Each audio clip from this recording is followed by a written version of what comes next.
दोस्तों नमस्कार। दोस्तों, या तो भारत का लोकतंत्र ही बिकाऊ है या फिर भारत का लोकतंत्र अपने आप में एक बिजनेस मॉडल है जिसमें नौकरी चली गई तो फिर आपको 2 जून के लाले पड़ जाएंगे, लेकिन जिसमें सत्ता मिल गई तो उसके बाद स्थिति परिस्थिति देश के भीतर कोई सी भी रहे, आप करोड़ों अरबों के लाभालाभ के बीच में खेलते नजर आएंगे।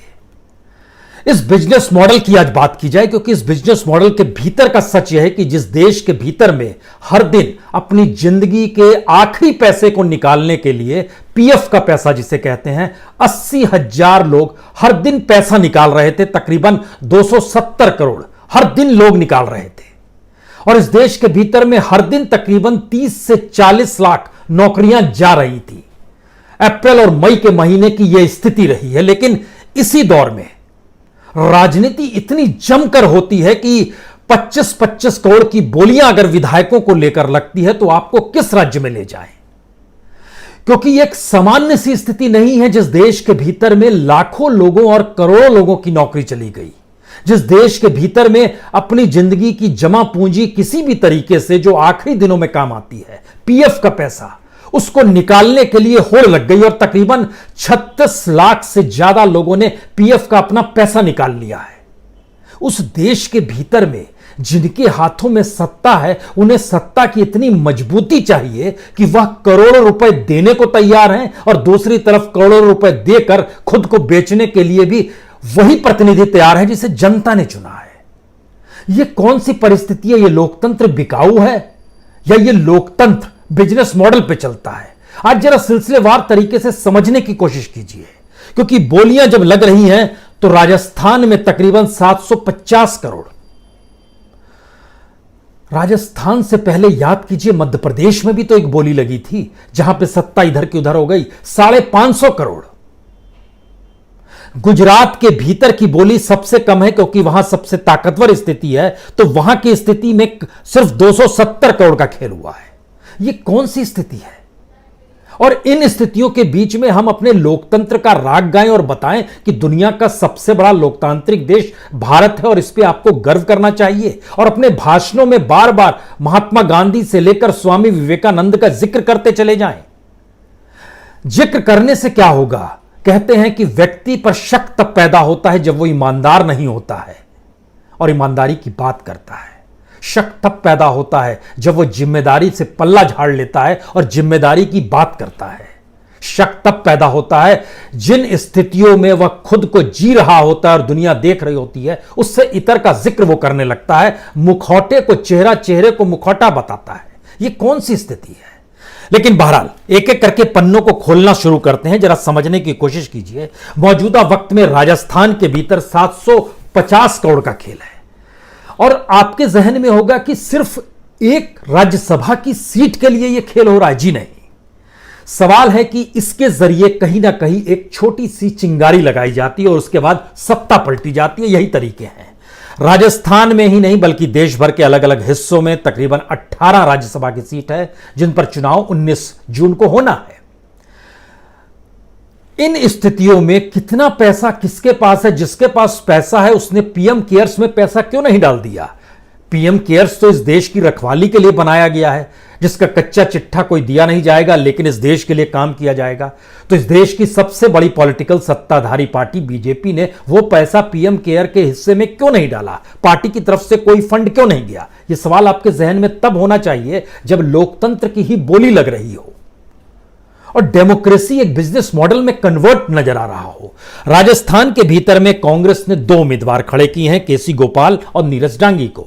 बीजेपी ने भी 2 उम्मीदवार खड़े कर दिए हैं, राजेंद्र गहलोत को और ओंकार सिंह को।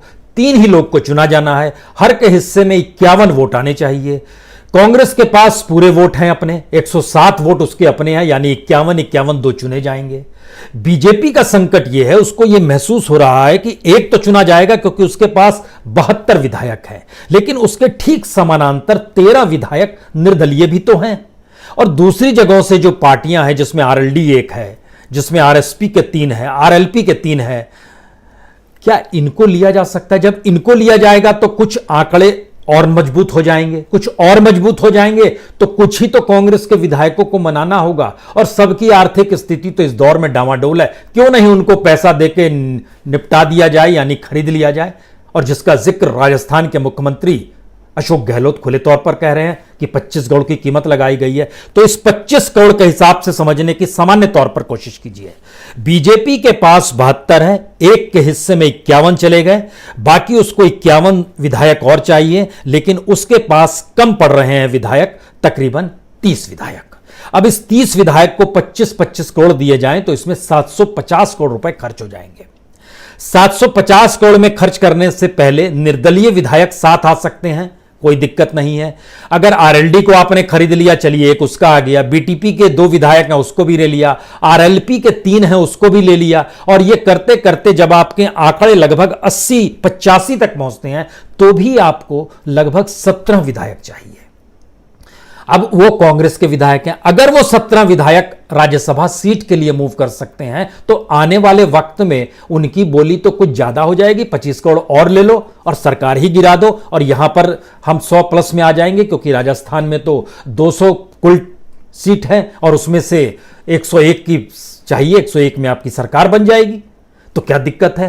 तो यह शुरुआत होती है कि इसके लिहाज से, लेकिन 750 करोड़ रुपए पार्टी के पास हैं क्या, अगर वहां के मुख्यमंत्री आरोप लगा रहे हैं। क्योंकि इसके ठीक समानांतर चलिएगा तो गुजरात की स्थिति बिल्कुल अलग है। गुजरात में भी, वहां पर भी 4 लोगों को चुना जाना है, और वहां पर बीजेपी ने 3 लोगों को अपने उतार दिया है, कांग्रेस ने 2 लोगों को उतार दिया, यानी मार्केट में फिर एक ज्यादा हो गया। जैसे राजस्थान में 3 चुने जाने हैं, 4 मार्केट में उतर चुके हैं, दोनों तरफ से 2-2। बीजेपी ने यहां 3 उतार दिए। बीजेपी ने यहां नए तरीके का खेल किया, या कहें कांग्रेस के विधायकों ने अपने को बेचने के नए नए उपाय खोजे, और उसमें से 8 विधायकों ने इस्तीफा ही दे दिया। अब 8 विधायकों के इस्तीफा देने से झटके में गुजरात जो 182 पर था वह नीचे आ गया, और आज की तारीख में वहां पर 10 सीट खाली है। 8 ने विधायक ने इस्तीफा दिया जो कांग्रेस के थे, और 2 विधायक ऐसे थे जिन पर कोर्ट केसेस चल रहे हैं। तो 172 के डाटा में आकर आप फंस गए, यहां पर आ गए। वहां पर कांग्रेस ने शक्ति सिंह गोहिल और भरत सिंह सोलंकी को उतारा, यह सोचकर उतारा कि उसके पास जो अपने 65 लोग हैं उसमें वो चीजों को मैनेज करेगा। साथ में एनसीपी का एक है, भारतीय ट्राइबल पार्टी है उसके 2 हैं, जिग्नेश मेवानी है वह भी एक है विधायक, वो साथ दे देगा कांग्रेस का। लेकिन यहां भी बीजेपी ने अपने तरीके से परिस्थिति शुरू की, क्योंकि उन्होंने 3 लोगों को उतारा था। अभय भारद्वाज थे, रामलीला बेन बारा थी, और नरहरी अमीन है। अब यहां पर इनको लगता है इन तीनों को चुना जाना हर हाल में है, तो यहां पर भी खेल हुआ। अब अगर यहां पर इन 8 लोगों की ही कीमत जोड़िएगा तो 8 लोग का मतलब है तकरीबन 200 करोड़, 25-25 करोड़ के हिसाब से। 200 करोड़ के अलावे जो खर्च हुए हैं, जानकारी आती है कि वह अब मनाने उनाने के चक्कर में लगभग 60-70 करोड़ और खर्च हो गए। लेकिन अब जो भी चीजें आएंगी वहां पर डेवलप होंगी, उसमें 25-25 करोड़ और जोड़ते चले जाइए। यानी लोकतंत्र की बोली किस तरीके से लगती है, यह उसका एक अनूठा रूप इससे पहले मध्य प्रदेश में नजर आया था, जब वहां के 22 विधायकों ने सीधे पाला बदल लिया। अब वो 22 विधायक अपने तौर पर वहां पर चुनाव के मैदान में भी जाना है, लेकिन इन सब के बीच राज्यसभा, और राज्यसभा की सीट के लिए उनके वोट वहां पर आ जाएंगे, और उसमें कांग्रेस को संकट शुरू हो जाएगा। वहां पर लेकिन कहा गया था कि 25 से 50 करोड़ के बीच में डील हुई थी, जो पैसा दिया गया था, लिया गया था, जो वहां के उस वक्त के मुख्यमंत्री कमलनाथ ने आरोप लगाया, दिग्विजय सिंह ने आरोप लगाया। उन आंकड़ों में जाइएगा तो वो तकरीबन 550 करोड़ से 1000 करोड़ तक का होता है। यानी इस देश के भीतर में हमको राज्यसभा की सीट चाहिए, और राज्यसभा की सीट के साथ अब वो राज्य भी चाहिए। तो अगर कोई पैसा लगाता है, या बिजनेस मॉडल ये बहुत साफ तौर पर कहता है, अगर आप पैसा लगा रहे हैं तो आपको कुछ पैसा आना भी चाहिए। इसका मतलब है कि जिसके हाथ में सत्ता होती है वहां 100-2000 करोड़ कोई मायने ही नहीं रखते हैं। बड़ी छोटी रकम होती है ये किसी भी राज्य में जिसमें आपकी सत्ता हो जाए, और इतनी बड़ी तादाद में पैसा शुरुआत में लगाने के लिए इस देश के भीतर में बड़े चंद लोगों के पास है। तो कुछ ही लोग हैं जो मार्केट में पैसा लगा पाएंगे। जब वो पैसा लगा देंगे तो उसकी एवज में उनके पास जितना पैसा आएगा या जो रास्ते खुलेंगे वो कई गुना ज्यादा होंगे। यही एक तरीका है, क्योंकि भारत का लोकतंत्र इतना महंगा हो गया है कि उसमें किसी भी स्टेट में जब आप चुनाव लड़ते हैं तो उस पॉलिटिकल पार्टी के पास कम से कम न्यूनतम से न्यूनतम जो होता है उसको कहा जाता है लगभग आपके पास 1 लाख करोड़ रुपए होने चाहिए। यह खेल आपको खेलना पड़ेगा। 1,000 करोड़ रुपए आप बांट देते हैं, 5-10 हजार करोड़ रुपए में प्रचार शुरू करते हैं, उसके बाद जिस जिस एवज में जिन जिन लोगों को खरीदने का प्रोसेस रहता है उसके जरिए काम करते हैं, मीडिया को अपने तौर पर अपने अनुकूल चलाना शुरू करते हैं, ये सारी चीजें होती हैं। तो इतनी बड़ी कीमत जब लगाई जाती है तो इसकी एवज में पैसा किस रूप में आता है? हमको लगता है इस लोकतंत्र के हिस्से को समझने के लिए आपको जरा सा इसमें दिमाग ये लगाना होगा कि मौजूदा वक्त में भारत के भीतर में जो एनपीए है, एनपीए जो इसको बैड लोन कहते हैं, उसमें आज हमको नॉन बैंकिंग आपको हिस्सा बताते हैं कि नॉन बैंकिंग फाइनेंशियल कॉर्पोरेशन के भीतर में जिसको एनबीएफसी कहते हैं, वह मौजूदा वक्त में जब कोविड वायरस नहीं था तब कितना था और कोविड वायरस के बाद कितना हो जाएगा यह भी हम आपको बताते हैं। इससे आप समझ पाएंगे कि कितनी बड़ी तादाद में पैसा ट्रांसफर किया जाता है। यह पैसा स्टेट का है, लेकिन उस स्टेट के पैसे से कमाई किस रूप में होगी यह आपके सामने आंखों के सामने आ जाएगा। मसलन आप अगर मार्च से पहले चले जाइएगा, जिस समय कोविड वायरस नहीं था, एग्रीकल्चर ने तकरीबन एनबीएफसी से जो बैड लोन लिया हुआ था वो 60,000 करोड़ का था। इंडस्ट्री ने जो लिया हुआ था वह 13,30,000 करोड़ का था। सर्विस सेक्टर ने लिया हुआ था वह 3,40,000 करोड़ का था। और रिटेल और दूसरे लोन जो लिए गए थे वो तकरीबन 6,20,000 करोड़ के थे। सबको मिला दीजिएगा तो तकरीबन 23,50,000 लोन जो बैड लोन में एनबीएफसी के मातहत थे वह तब थे जब वायरस नहीं था, कोविड नहीं था, लॉकडाउन नहीं था, उससे पहले की स्थिति। अब की स्थिति यह आ रही है कि एग्रीकल्चर 60,000 करोड़ से लोन बढ़कर लगभग 12,70,000 करोड़ का हो जाएगा, जो एग्रीकल्चर को जो सब्सिडी और तमाम सुविधाएं दी जा रही हैं। इंडस्ट्री 13 लाख से बढ़कर 45 लाख करोड़ पर हो जाएगी।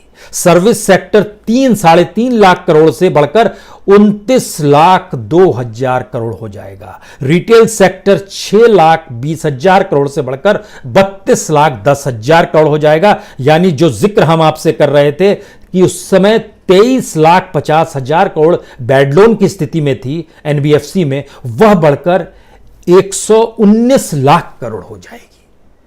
और इन सब में एग्रीकल्चर का हिस्सा 10%, इंडस्ट्री का हिस्सा 29%, सर्विस का हिस्सा लगभग 20%, रिटेल और अदर लोन्स लगभग 10%। ये एक स्थिति है इस देश के भीतर में। तो इतना पैसा यहां पर शिफ्ट हो जाएगा, यानी लगभग 20 लाख करोड़ से ज्यादा की रकम, 20,50,000 करोड़ इस एनबीएफसी के मातहत बैड लोन या जिसको हम लोग कह सकते हैं कि नॉन बैंकिंग सेक्टर के भीतर का जो एनपी है उसकी यह स्थिति आ जाएगी। इतना पैसा है और इस पैसे के ठीक समानांतर जब हम इस लोकतंत्र की स्थिति आपको बता रहे हैं तो हमको लगता है ठीक समानांतर आपको इस सच को जानना चाहिए कि इस देश के भीतर में हर दिन जितनी बड़ी तादाद में नौकरी जा रही थी, हर दिन लोग पीएफ से पैसा निकालने के लिए बेताब थे, उसका आंकड़ा इतना डराने वाला है कि इस देश के भीतर में हर दिन जो पैसे जो निकाले जा रहे थे वह तो हमने आपको बताया 80,000 लोग पीएफ का पैसा निकालने के लिए अप्लाई कर रहे थे और होते होते 36,06,000 लोगों ने इस 2 महीनों के भीतर में जो 60 दिन बीते हैं उसमें लगभग 11,540 करोड़ रुपए निकाले हैं। लेकिन ये किन लोगों ने पैसे निकाले हैं यह भी आपको जानना चाहिए। जिनकी कमाई 15,000 से कम थी, यानी मैक्सिमम 15,000 थी, वह तकरीबन वैसे निकालने वाले लोगों की तादाद 26,68,440 है। 74% लोग 15,000 से कम जो कि कमाई कर रहे थे, पैसा जमा हो रहा था ईपीएफओ में, वहां से पैसा निकाल लिया। और जिनकी 15,000 से ज्यादा कमाई थी लेकिन 50,000 से कम थी, ऐसे लोगों की तादाद 8,65,440 है। और इन दोनों को मिला दीजिएगा तो 98% ऐसे लोग हो गए जिनकी कमाई 50,000 से कम की थी। 50,000 से ऊपर वाले को ज्यादा पैसे की जरूरत नहीं पड़ती है, उसको पीएफ की तरफ देखने की जरूरत नहीं पड़ती है, उसके पास स्थिति होती है। तो ऐसे लोगों में सिर्फ 72,120 लोगों ने अप्लाई किया पिछले 60 दिनों के भीतर में और उन्होंने पैसा निकाला।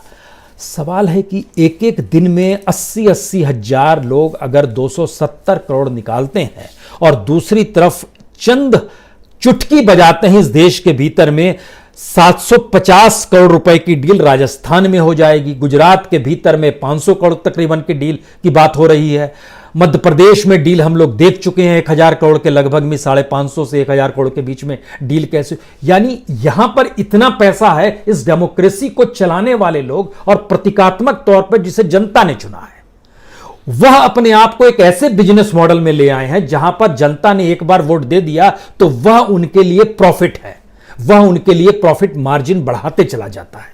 और अगर उनमें कैपेसिटी है कि आज यहां पर, कल वहां पर, परसों कहीं और, यहां बिक जाइए, वहां बिक जाइए, तो यह स्थिति इस देश के भीतर में, और देने वाले की ताकत देखिए, सत्ताधारी पॉलिटिकल पार्टी के पास इतना पैसा है, वह पीएम केयर में पैसा क्यों नहीं दिया, या फिर पीएम केयर का पैसा कहीं शिफ्ट तो नहीं हो गया। ये सारे सवाल हैं और इन सवालों के भीतर का सच उस आम लोगों का है जो लोकतंत्र को जीता है और यह मानकर चलता है कि उसका एक वोट बेहद कीमती है। लेकिन यह एहसास किसको होगा कि जिस जनता ने वोट दिए, तकरीबन इतनी बड़ी तादाद में, अगर लोकसभा के भीतर देखिएगा तो 80 करोड़ से ज्यादा के वोटर तादाद में, राज्यों में झांकना शुरू कीजिएगा तो वहां के भीतर आपको 3-3 करोड़ लोग अगर वोट देते हैं तो इस स्थिति में देते हैं कि दरअसल वह उस लोकतंत्र को मजबूत करना चाहते हैं और हर कोई वोट देने के बाद अपनी उंगली को दिखलाता है, यह देखिए हमने इन्हें वोट दिया है और हमने अपने लोकतंत्र के पर्व को जिया है। हम तो मानते हैं कि लोकतंत्र दुनिया में सबसे बेहतरीन भारत में ही है, लेकिन उसके भीतर का सच क्या है? हर उंगली पे लगी हुई स्याही की कीमत को अपने हिस्से में डालकर विधायक भी खुद को बेचने को तैयार है और दूसरी तरफ उस लोकतंत्र को जीते हुए सत्ता में आई पॉलिटिकल पार्टी जिसके पास पैसा है वह उसे खरीदने को तैयार है। जनता गायब हो गई। यह हिंदुस्तान के एक अजीबोगरीब लोकतंत्र का सच है जिसमें लोकतंत्र ही बिकाऊ है या वह भी बिजनेस मॉडल में जा चुका है। तो इस स्थिति के भीतर का सच अगर आप जान रहे हैं तो हमको लगता है एक आखिरी बात जानिए। आखिरी बात सुप्रीम कोर्ट से जुड़ी हुई है। वो सुप्रीम कोर्ट ने जान लिया कि प्रधानमंत्री और गृह मंत्रालय का कोई मतलब नहीं है जो कहते हैं कि नौकरी से निकाल दिया जाएगा तो नौकरी से निकालने वाले को दंड दिया जाए। सुप्रीम कोर्ट ने बोला ये हम नहीं कर सकते। यानी सुप्रीम कोर्ट जानता है एक कंपनी चलाने वाले के हक क्या हैं। वह यह भी जानता है सुप्रीम कोर्ट कि किस रूप में प्रधानमंत्री और गृह मंत्रालय जो कह रहे हैं वो गलत कह रहे हैं, तो वो उनके हिस्से में नहीं आता है। सुप्रीम कोर्ट अगर हर चीज जानता है तो सुप्रीम कोर्ट खुद के बारे में क्यों नहीं जानता है कि इस देश के संविधान के तहत जीने का अधिकार अगर लोगों को नहीं मिल पा रहा है तो यह सुप्रीम कोर्ट को अधिकार है कि वह इस देश की सत्ता को तुरंत नोटिस भेज दे और कहे कि आप पालन नहीं कर पा रहे हैं, और उसके बाद फिर इलेक्शन कमीशन को कार्रवाई करनी पड़ेगी। सुप्रीम कोर्ट अपने ही हक को नहीं जानता है। लेकिन गजब की स्थिति है। एम्प्लॉयर और एम्प्लॉई खुद तय करें कैसे निकलेंगे, परखेंगे। प्रधानमंत्री भाषण में देंगे मत निकालिए किसी को, गृह मंत्रालय जारी कर देगा मत निकालिए, सब राहत कीजिए, सब आत्मनिर्भर हो जाइए, अपने तरीके से जिए। और सुप्रीम कोर्ट सरकार को नोटिस नहीं देता है कि आप तो संविधान का पालन तक नहीं कर पा रहे हैं। तो क्या भारत का संविधान भी एक ऐसी परिस्थिति में ला दिया गया है जिसकी बोली लग रही है? क्या एक ऐसी स्थिति में हम लोग आ गए हैं जहां पर संविधान के मातहत काम करने वाले और उसकी शपथ लेकर काम करने वाले बिकाऊ हैं, प्रॉफिट का जीवन जी रहे हैं, और यही बिजनेस मॉडल भारत की डेमोक्रेसी का है। समझिए इसे, क्योंकि हिंदुस्तान की राजनीति का चरित्र बदल चुका है। कल जब आपसे मिलेंगे तो इस बदले हुए चरित्र पर हम आपसे बात करेंगे। बहुत बहुत शुक्रिया, बहुत बहुत शुक्रिया।